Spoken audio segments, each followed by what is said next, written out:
open up the board and roll the dice and move the pieces. You got to know the rules and what you can and can't do.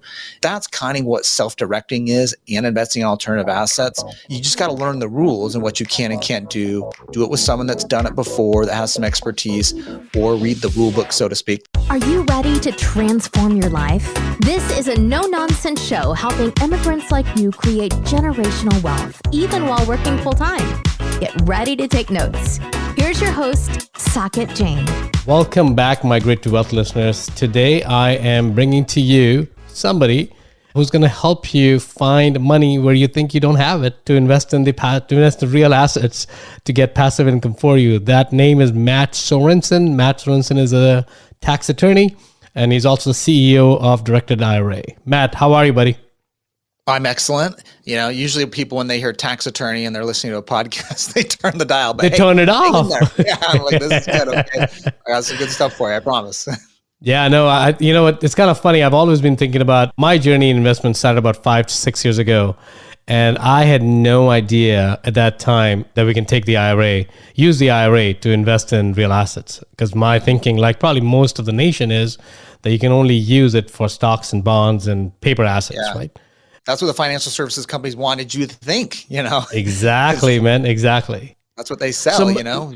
Matt, before we go into the IRA piece of it, I want to understand your story. We want to understand your story. So help us understand your migration journey to what you're doing right now. How did you get there? Yeah, in 2006, I just had a client that wanted to buy real estate with an IRA. I'd been out of law school a couple years, never heard of it. I mean, I worked in a financial services company through law school, never heard about it.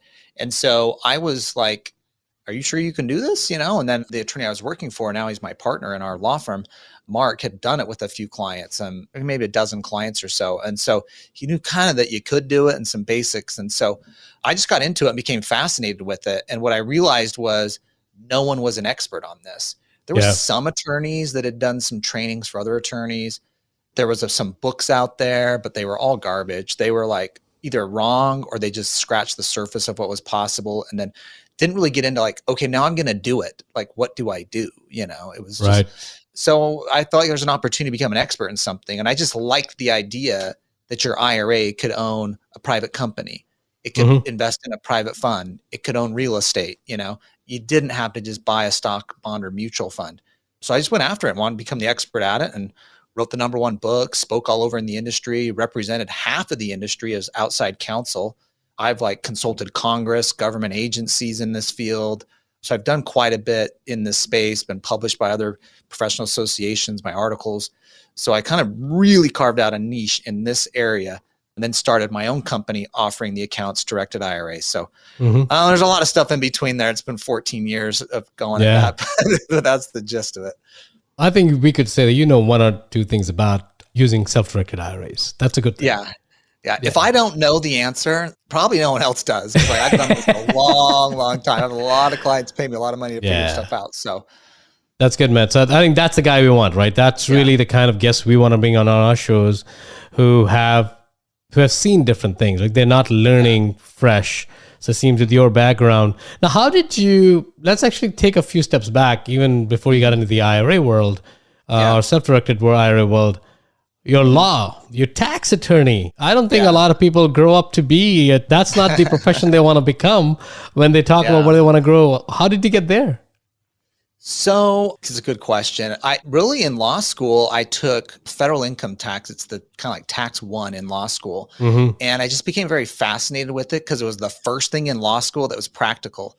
Everything else in law school is all theoretical. You're reading cases. And I was like, yeah, that's interesting. And yes, this touches on big things in the world. And I was in Maryland at the time, the University of Maryland. I was very much in like what's going on in DC and, you know, the Supreme Court cases. I was into that. But the tax stuff was just super practical to me. And it's interesting. I was a teen dad. I was a parent. I was a dad at 18. And so I had kids all through college and law school. Well, I took federal income tax and I realized I'd been doing my tax returns wrong. I mean, I was broke. Like I was broke in law school.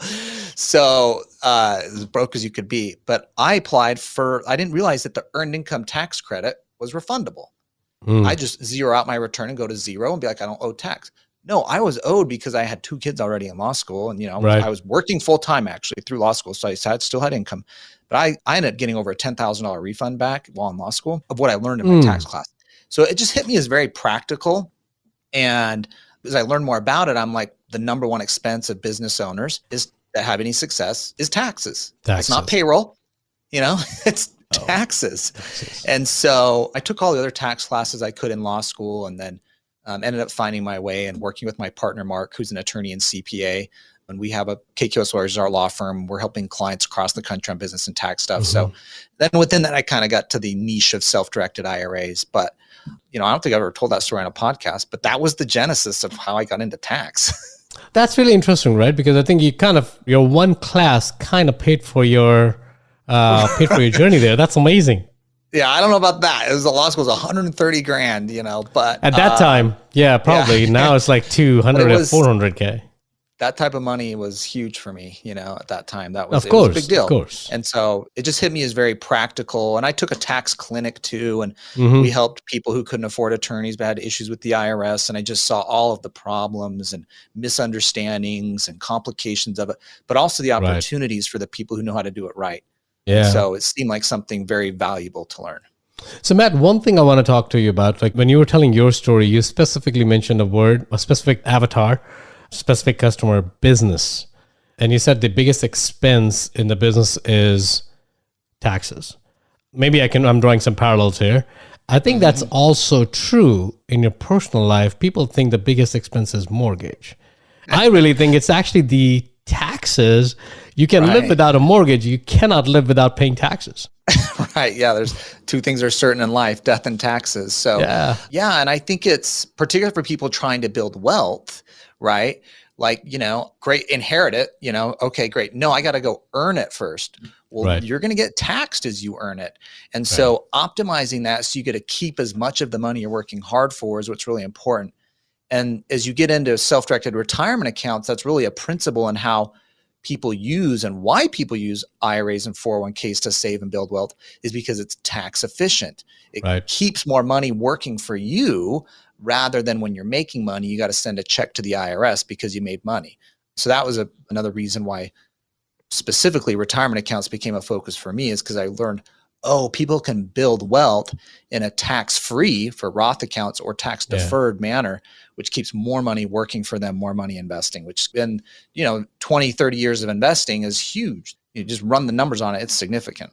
Yeah. I recorded a podcast, probably 10th or 11th episode, and I'll make sure I include that link in the show notes below. But it was really more about, I think I took the position that you think you don't have money. You don't have the cash, right? You need to have $100,000, $50,000, $25,000 in liquid cash before you can start building your journey to passive wealth.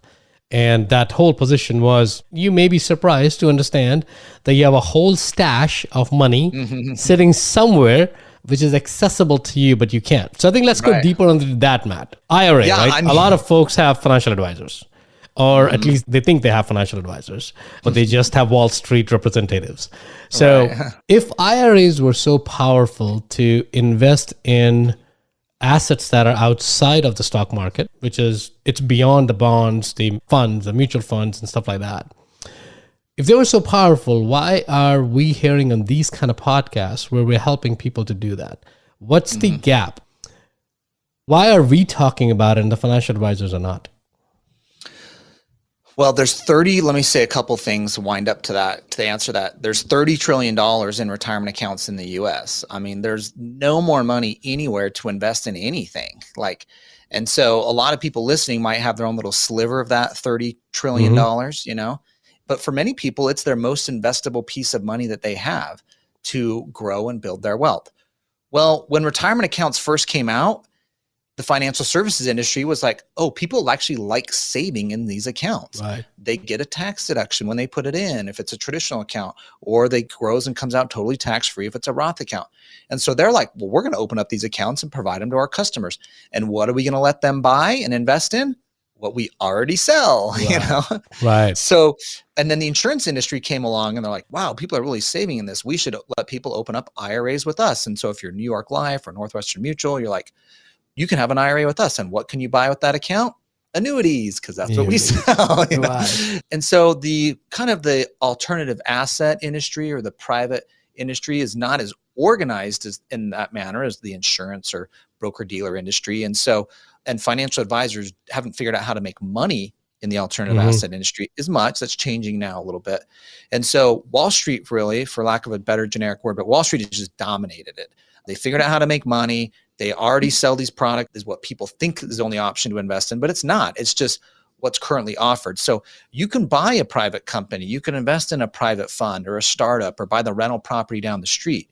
You just can't do it at a broker dealer IRA. So what you have to do is use a company like ours, Directed IRA, and move that money. It can be a piece of the IRA or, you know, the whole thing, whatever you want to do.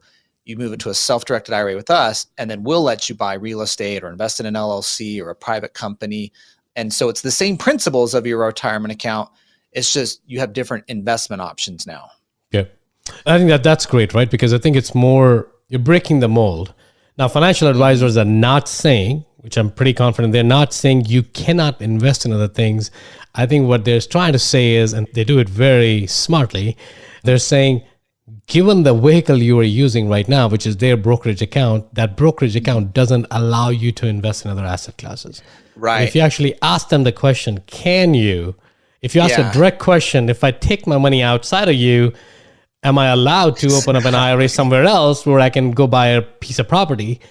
Yeah. I think if they're fiduciaries, I don't know the others, but fiduciaries are obliged to tell you the right answer, which is going to be yes. Then there's going to be a big but.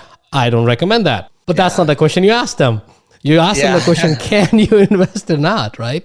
Yeah. And that's, you know, advisors have some self-interest and, you know, for better or worse, and they're not the only profession out there that has that and the advice they give. But, you know, and I get this all the time, even for clients that don't have an advisor, you know, they just have an IRA at Fidelity. They call it 1-800-FIDELITY and they're like, hey, I want to buy the rental property down the street with my IRA. Can I do it? And they're like, nope, you can't do it. End of conversation. Yeah. And it's not because IRAs can't own real estate. It's because IRAs at Fidelity can't own real estate. You know? Correct. And so you just need to move your account to a custodian who lets you invest and own those assets. I mean, we've had clients I had a client buy a pretty big stake in a Mexican soccer team. You know, my partner, Mark, bought livestock. He bought cows with his HSA account, you know. Right. I just buy real estate because I self-direct my retirement account too. And I bought real estate and done some short-term hard money lending and such, which is popular too. So, but these are assets that have always been there. It's just financial advisors, they don't get trained on it because the companies they work for don't make money on it. Yeah. Now, you know what? I recently met somebody who was pretty high up at Fidelity. And what they were saying is Fidelity sees a lot of opportunity to expand themselves into the alternative asset classes. So like, okay, tell me more. Who is it exposed to? It's only open to people who have $1 million and above. Yes. Right? And let's just parse that out. So yeah. You know, it's interesting because I've ran across those throughout the years, and a lot of the places, if you call and say, can I do this with my IRA? If you're ultra high net worth, or there's some high net worth category that they place, they will allow you to do it. And you're working with a specialty department within these larger banks or financial services companies. So, but the typical person in the training and, you know, everybody is like, no, you can't do it. You can't. So, yeah. Even at Schwab, for example, you used to be able to do it. When I got into this in 2006, they were very open to alternative assets and even just buying and investing in an LLC in a small business or buying real estate. But they kind of stopped that in 07, 08. But you can still buy alternatives through them as long as you have an advisor, you know, but you can't get in there if you don't. And then they have additional criteria for the advisors on the client being able to do it. So, but it is kind of like what the wealthy have done, you know. That's what alts have been super popular. It's been the fastest growing investment category, period, is just alternative assets in general. And there's a lot of things in alternative assets, but it's just seen a lot of interest from high net worth people, institutions, and everyday Americans have kind of been locked out of it, unfortunately. Yeah, which is kind of sad because I think what they're telling the message is that alts are riskier than the stocks and the bonds and your mutual funds, right? Which is not necessarily true. I mean, everything is risky except buying a toaster, giving you bread. Even that's risky because you may tone you make it too dark and the bread is burned. But it's really, everything in life is risky, but I think your risk has to be qualified, right? If you understand it, and if you're working with somebody who understands it, who can explain it to you, you at least know what you're investing, right? And it's not just because ultra wealthy people have, however they qualify that term, have more risk appetite. That's not necessarily true. Would you agree with that, Matt? Yeah, and I think within alternative assets, it depends on where the, some are risky, some aren't. Sure. You could be investing in a venture capital fund, or you could be investing in a startup, which we have clients do. That is on a higher level of risk. It also has a higher upside typically, right? You could be investing in a single family rental, that you own 100% of. Pretty low risk, especially when you look at it compared to the stock market, which has been a roller coaster. Even if you just take the S&P 500, how that's gone up and down, let alone a lot of the individual stocks that are within the asset class that you could buy with an IRA right now on your phone with Robinhood, any American could. Yeah. And so within the alts, there's different categories of risks, but my philosophy has always been let people invest in what they want. I mean, it's their money. And a lot of people want to invest in what they know. I'll speak to a group of people at a real estate conference and I'll be like, how many of you have a retirement account? 2/3 of the room raise their hand. How many of you own a mutual fund? Everybody's hands up. How many of you can even tell me what the mutual fund's called? There's really like one or two people. Yeah. Very rare. Well, can they even tell you what it's invested in? Correct. Correct. But I'm like, can I say, can anyone recommend a good mutual fund? Everybody's hand goes down. How many of you could tell me a good real estate deal right now? Everybody's hand goes up. I'm like, what's off here? I could do the same thing. I've done it with Tech Coast Angels. I spoke there. And it's like, you should be investing in tech. Like that's what you do. Because that's what you know. Yeah. Yeah. Like I have clients, like I had a dental client that was a dentist investing in a mouth guard thing, for the dentist would primarily sell. They're like investing in what they know. Well, in the stock market, what I'm going to do, I'm going to buy like Colgate, let me use my money that I've earned to invest in the stuff I like. And so that's something I really believe in, letting people have the freedom to invest in what they know and have the benefit of it. And also if the downside, if it doesn't go well too, it's their money, Correct. No, I agree. I think most people are investing in anything they do blindly to begin with. My company has told me there's this 5 mutual funds they have carefully selected for me. And that's all I have. Yeah, we all know what that careful means, but that's all right. That's a separate conversation. Yeah. Well, I don't have any other option to do, right? So you're basically going in blind in anything you're doing. If you take a little bit of time to self-educate yourself, it's not rocket science. It's really is not. I think unfortunately, the financial industry, the Wall Street had made these jargons so complicated to understand that there's a biggest fear. You don't want to look stupid because for asking a question that everyone thinks you should understand. But that's not a personal, I think it's really a shame of what the financial industry has done, because investing is not difficult. Investing takes understanding your developing investment thesis takes a little bit of time, but we're not talking about years. We're talking about weeks or months, depending, especially real estate doesn't take years of investing to understand. Now, it may take time to find the right deal. That's a completely separate conversation. Sure. But assets like real estate, you already understand that most people have at least gone through purchasing a house or know somebody who's purchased a house, right? Yeah. So I know this conversation is not about alternate assets, so we're going to go back to IRA now. So now help us understand, right? So Matt, we talked about the thesis, right? The reason why the money is locked into IRA is because there's an education gap. Let's assume that we have at least inspired people to ask the right question of how can they invest rather than can I invest? So let's say they have asked that question now, okay, how can I invest? And they have been informed that if you go to a self-directed IRA company like yourselves, you may be able to unlock that money. So what does that process look like? And how does somebody does a due diligence on what is the right self-directed IRA company for them? Okay. Yeah, let me go through the process, then I'll answer the question about the right self-directed IRA company. So process, it's really 3 steps. So step 1 is you need to open the self-directed account. And I'll come back to choosing the right place to do that. Sure. But so you want to open the account. Let's say you've got a traditional IRA at TD Ameritrade. Open up a traditional IRA at Directed IRA or whatever self-directed company you're using. You got a Roth IRA at Fidelity. You're going to do a Roth IRA at, Directed IRA. Now, the one roadblock some people have when they open the account is they're like, well, I've got a 401k, but it's an employer I still work at. A lot of times your money's locked up there. You can't roll it out or move it while you're still employed unless you're retirement age of 59 and a half or older. So if it's an old employer 401k, that can always roll over to an IRA that can be self-directed. But just know current employer 401k plans can be sometimes locked up. Okay, so step one, we open the account and we got the right account type based on the money we're rolling over. Most people who self-direct are not opening an account and putting in $6,500 for their annual contribution. They're rolling over an existing pot of money from somewhere else where they've saved. Step two is you're funding it, which is, again, this is this rollover I'm talking about. It's not typically a new contribution, though you can, but you're rolling it over. And then step three is you're investing it. And all self-directed IRA custodians don't provide investment options. So you'd have to come with the investment you had in mind. The piece of real estate you want to buy, you want to lend money on a real estate deal, you want to invest in a private company or a private fund, an LLC, limited partnership, whatever it may be, you choose the investment and then you authorize us to make the investment on behalf of your account. So your IRA will end up owning the investment asset. Your IRA gets the income on it. If you sell the asset, your IRA gets the gain that comes back to it, and then you have all the money in the IRA to go invest in the next deal. So nothing's coming back to you personally. This is all contained in your IRA. Just like when your IRA is buying, stock, and you buy Facebook and you sell it and the gain goes back, and then you decide to buy Amazon, whatever. It's all the gains and everything's contained in the IRA. It's not coming on your 1040 or on your tax return you're going to pay taxes on. It's all staying in the IRA. So it's 3 steps: open, fund, and then invest. Got it. So it's basically just like a traditional IRA.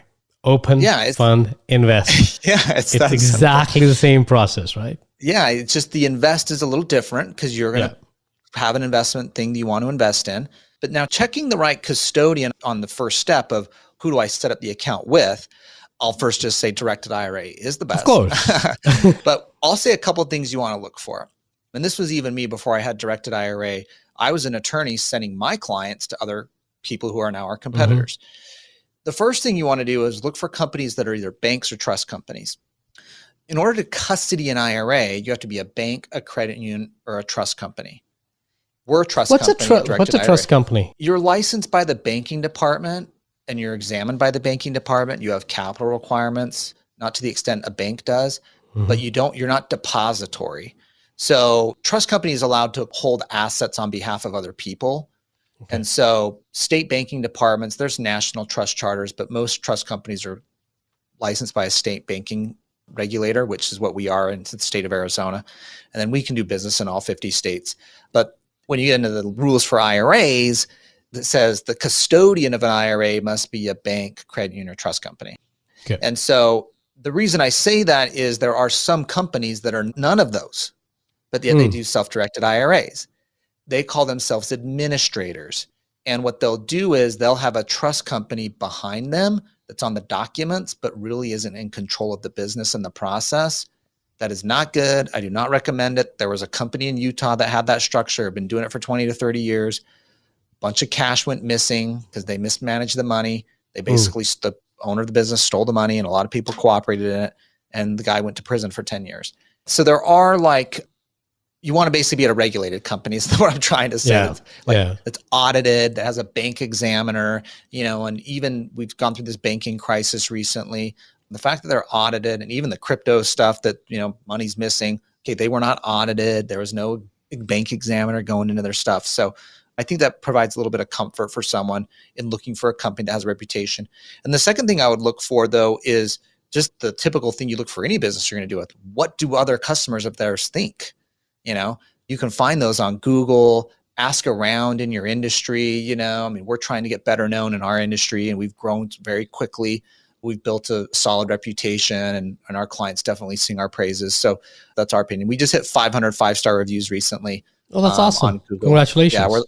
We're highest rated on Google, which is the only place we can go to kind of compare our customer service to our competitors. So check for how they're regulated and then ask around, see what the reputation is amongst their customers they already have. What about fees? Are all self-directed IRA companies created equally in terms of fees?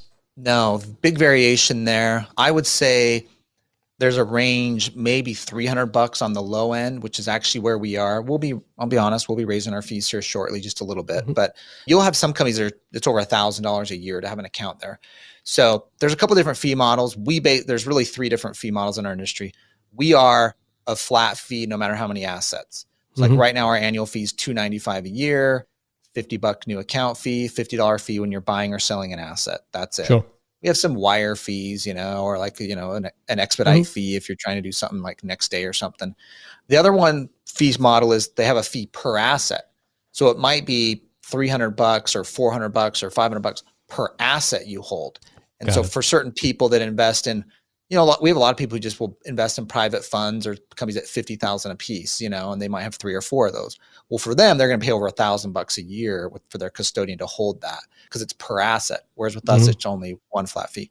Then the last one is ones that have like they have a asset under management type fee. That's a basis point fee. Those are the most expensive in our industry because if you have a larger account, that's the more money you pay in fees. So those are the 3 different fee models. And Matt, I kind of know the answer, but I'm going to ask you the question anyways. Just like anything else in life, the more you pay, the better you get? Pretty much, yes. There are, it's interesting in our industry where fees have gone since I got started. Everybody's gotten a little more efficient. Technology's helped that. So fees have not been, going too crazy, but it's different. And that's the hard thing a lot of people struggle with when they self-direct is, the broker dealer space doesn't charge account fees anymore. They get payment for order flow.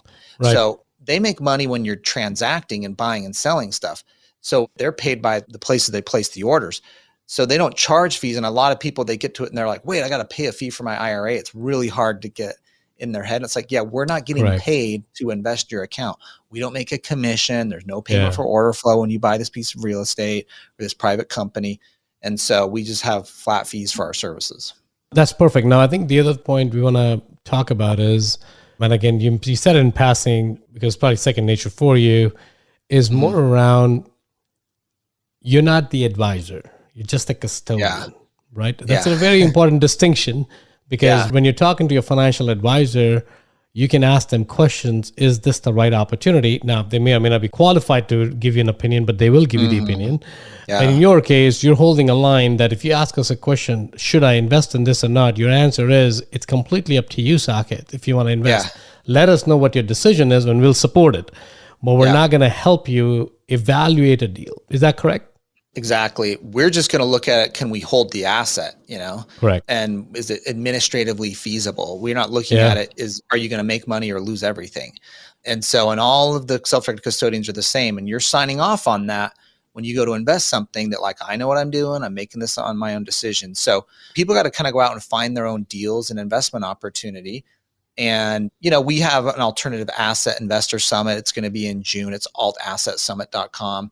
that I actually host with some other people, but there's private equity funds there, venture capital funds, real estate funds, single family real estate people. There's a whole gamut of alternative asset people that are going to that because we're trying to create educational awareness about what people need to know and like, how do I analyze these deals? It's a little different than like getting on, whatever website you like to analyze stocks, it's just, it's a little different. Very different. Yeah. But like you said earlier on another comment about it's not rocket science. I mean, I say that quite a bit just because I'd like clients to know there is a learning curve, but it's not complicated. No. I like to say it's not rocket science. It's more like a board game. It is not complicated, but you do need to read the rule book or play with someone that's done it before. You don't just open up the board and roll the dice and move the pieces. You got to know the rules and what you can and can't do. And so that's kind of what self-directing is and investing in alternative assets. If you're new to both, is you just got to learn the rules and what you can and can't do. Do it with someone that's done it before, that has some expertise, or read the rule book, so to speak. That's where I always plug my book, the Self-Directed IRA Handbook. I'm looking around here if there's a copy, but but there's other educational stuff. Then you got to educate yourself on the assets, Yeah. But we get people all the time who are already like up to speed on whatever they want to invest in. They already have expertise in that. They've already done it personally. They're just now, I want to do it with my IRA. So everyone's got a little educational hurdle, but like you said earlier, it's not rocket science. But maybe it's like a board game. I think I like that analogy, right? Because you need to understand what you're doing. If you're not going to be playing by the rules to your own detriment, right? No one's going to help you at that point. But I think having a custodian actually prevents you from buying assets that you're not supposed to own in IRA, which leads me to my next question. Can self-directed IRA own anything and everything? Are there certain things that we're prohibited to own? There's very few things that are restricted, and people are usually surprised by this. So collectible items are restricted. This would be like art or a collectible car, antiques. These are assets you actually used to be able to buy with retirement accounts when they first came out, but there was a ton of abuse of it. The wine collections people were buying turned into bottle collections. And so Congress came out and restricted collectibles. Life insurance is restricted in IRAs, and then S corporation stock. That's it. You can buy LLCs, limited partnerships, C corps. IRAs just don't qualify as a shareholder of S corporations. So those are only 3 things you can't buy. There's a rule of what are called the prohibited transaction rules that kind of restrict who you can transact with or who can use the asset when you buy it. It's most tangible in real estate. For example, if I bought a piece of real estate with my retirement account, I can't live in it or stay at it, right? It's got to be held for investment purposes. We're not saying, oh, I'm just going to buy a second home and I'll live in it in the summer or winters and rent it out the rest of the time. No. Yeah. This has got to be held strictly for investment purposes.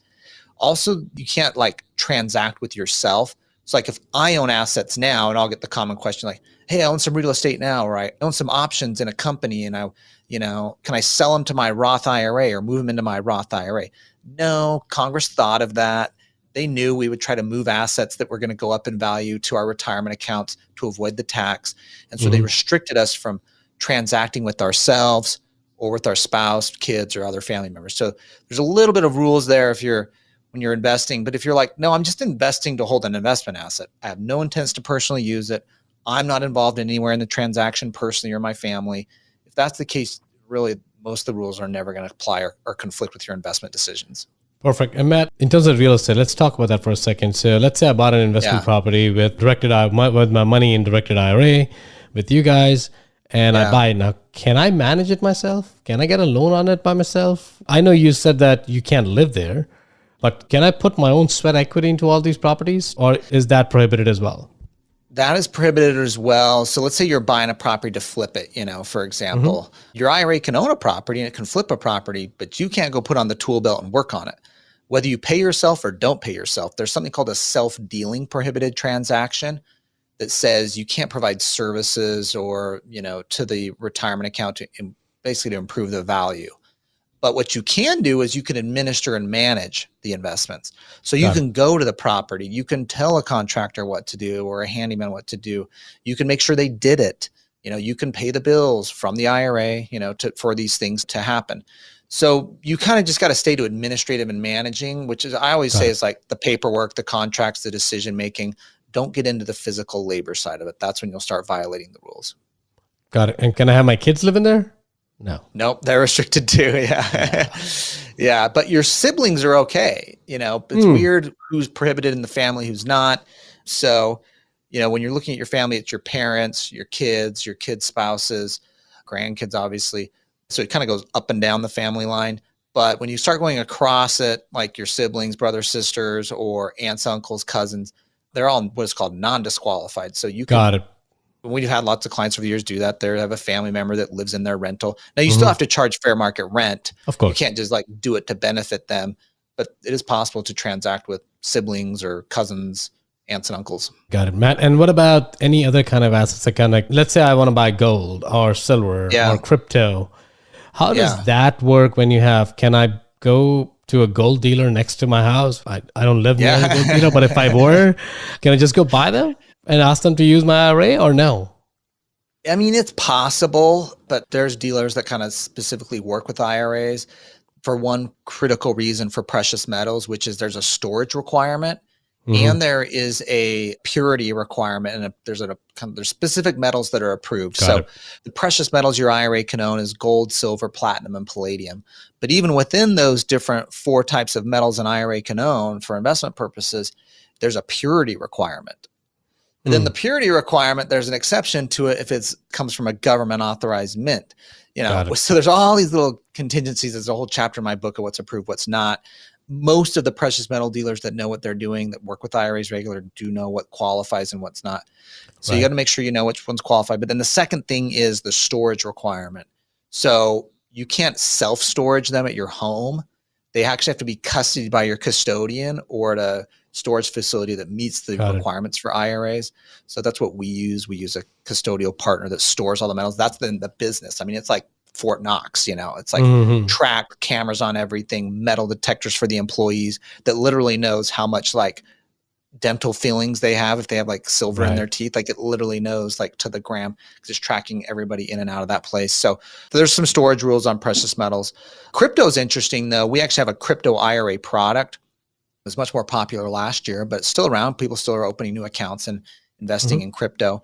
We do that with Gemini just because we want it to make sure it's custodied properly. Gemini's audited and regulated by the banking department in New York.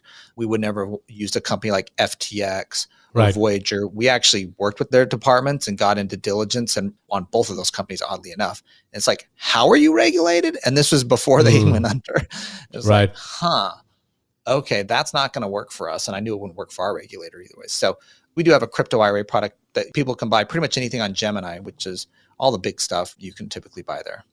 Awesome. Matt, is there any negative of using self-directed IRA? Any limitations that people need to be aware of?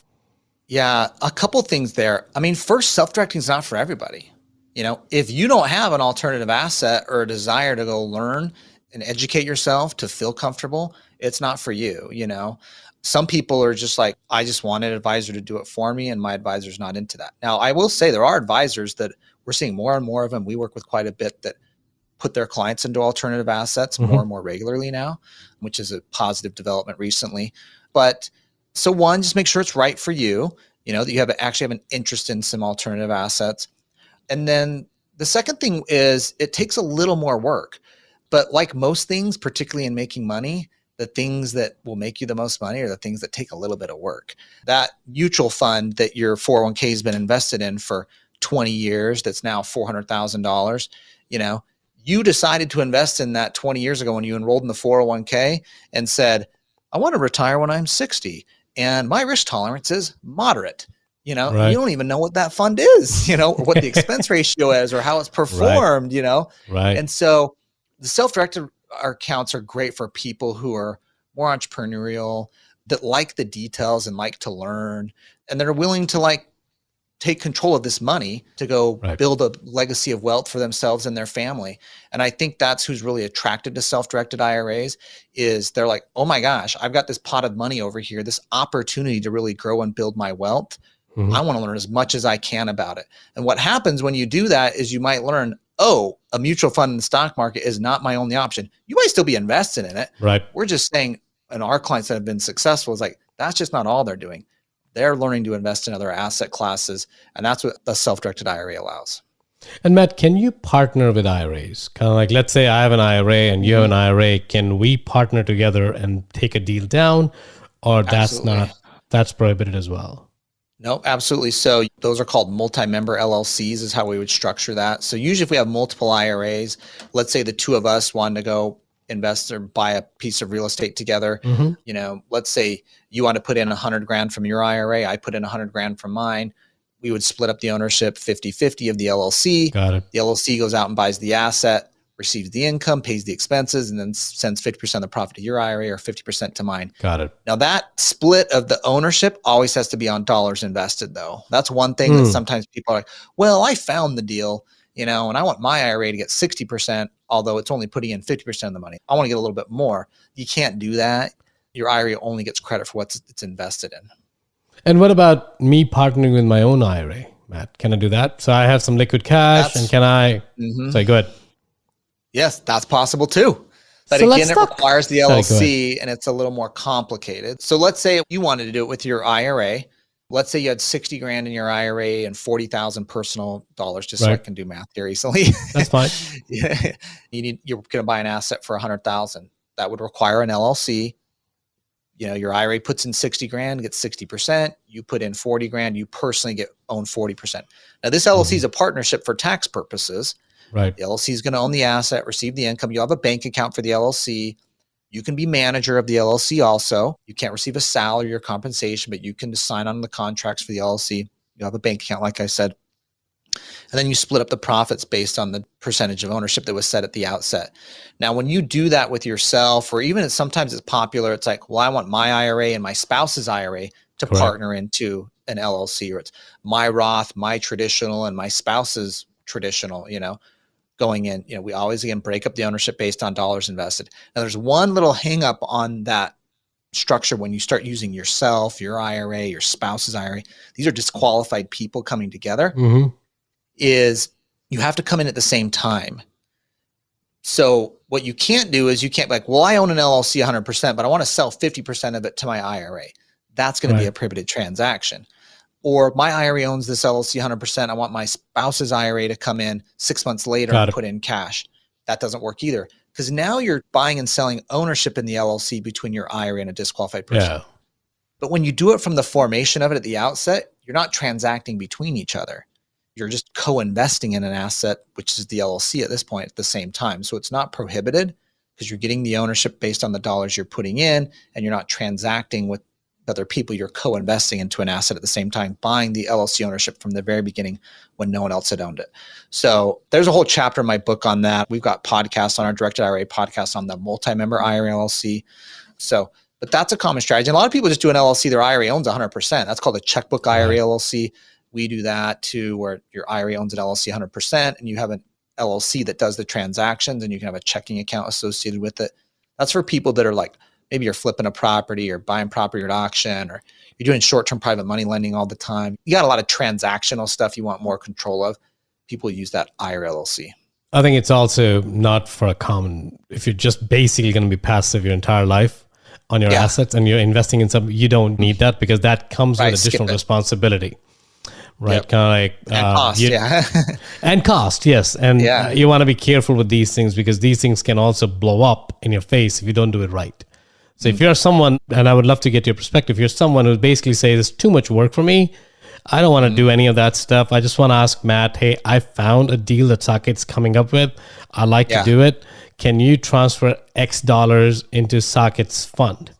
And that's all I care about. Now it's between you and Saket, how that transaction happens. That's all I want.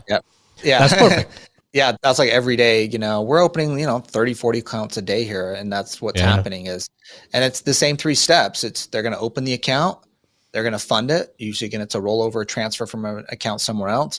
And then they're going to authorize us to invest it in Saket's fund, or whatever deal or opportunity you have that they want to invest with you. And so, a lot of people who self-direct, there's different types of people who self-direct.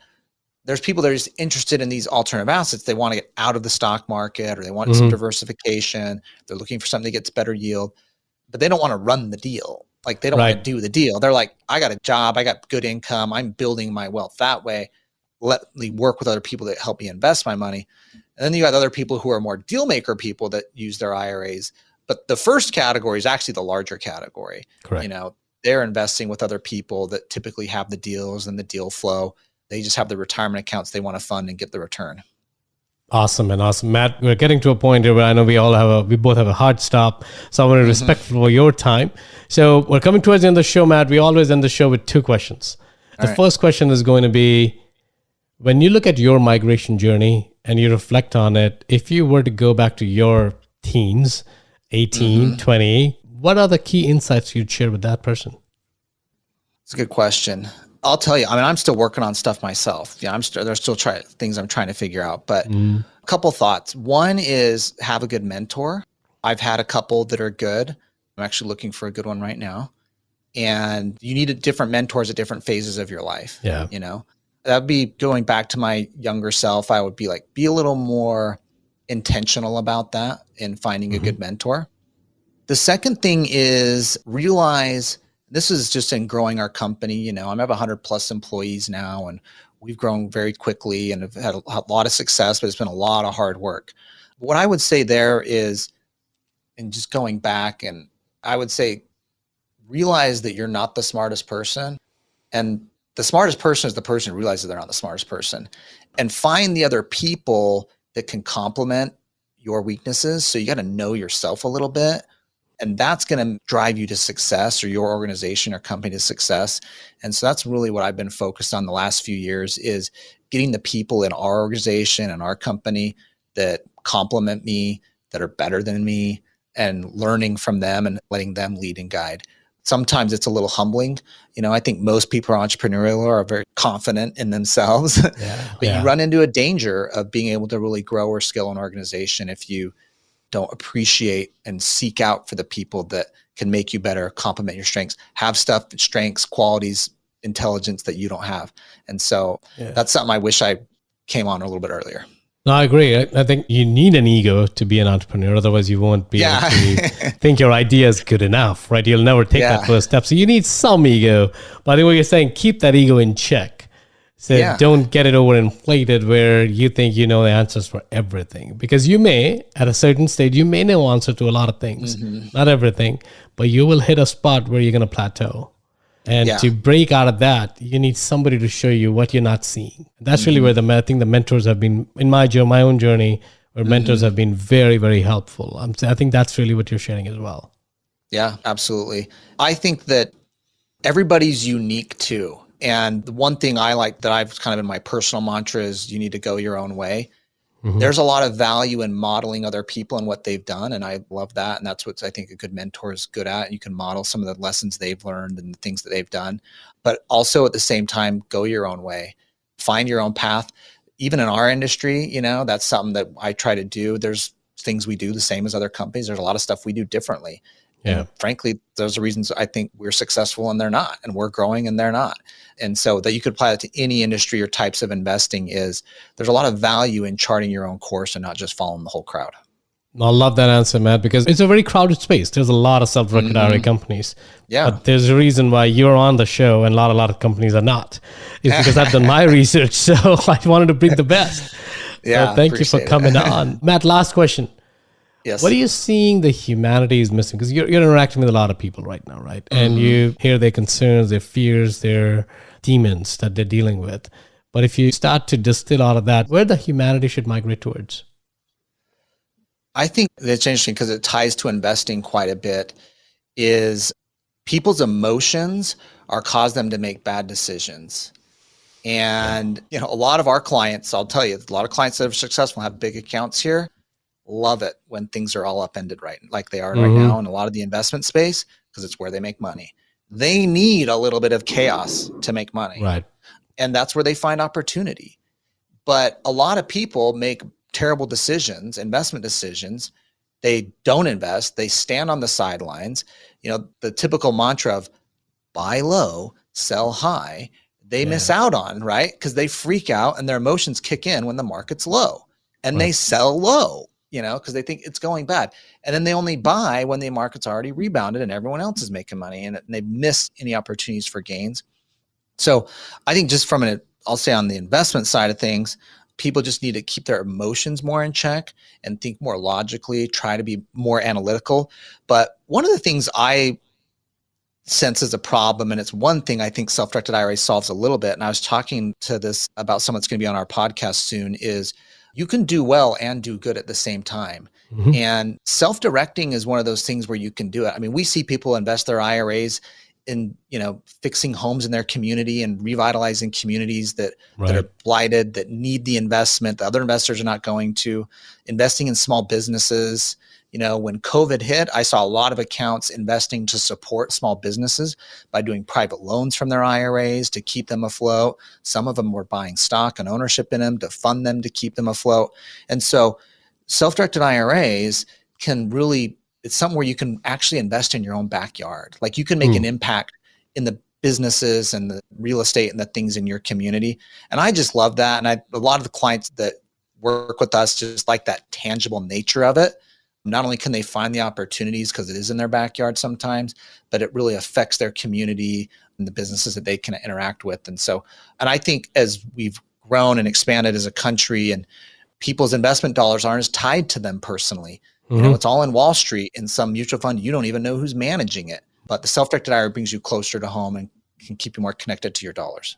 I love that, Matt. Matt, on that note, thank you again for all the value you've added. Yes. An hour is too short to talk about a topic that took you a long time to understand, but I think you added tremendous value, a lot of these questions. So I would love to bring you on, and at another time we'll figure that schedule out. But thank you again. If people were to reach out to you and find you, what you do, where you are, and learn more about your offerings, where can they find you? Yeah. So directedira.com is where you can go if you need to set up an account, work with our new account team members. You can schedule a free appointment right on our website to open a new account. Mat Sorensen, just M-A-T. It's Matt with one T. I know it's tricky. And then it's SORENSEN. You can find me. That's my handle on most social media, on my YouTube channel too, where I'm putting out content. And we got 2 podcasts, the Directed IRA podcast, which is on all the podcast apps, and it's just about self-directing and retirement accounts.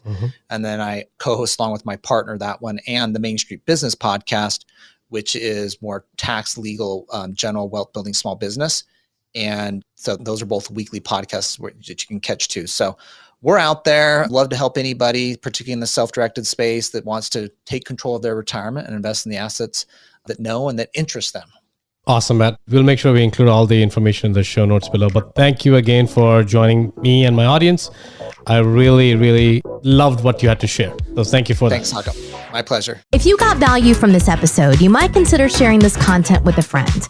But most importantly, be sure to take action on what you've learned. One way you can take the next step is to connect directly with Saket on an investor call. That link is waiting for you in the show notes below.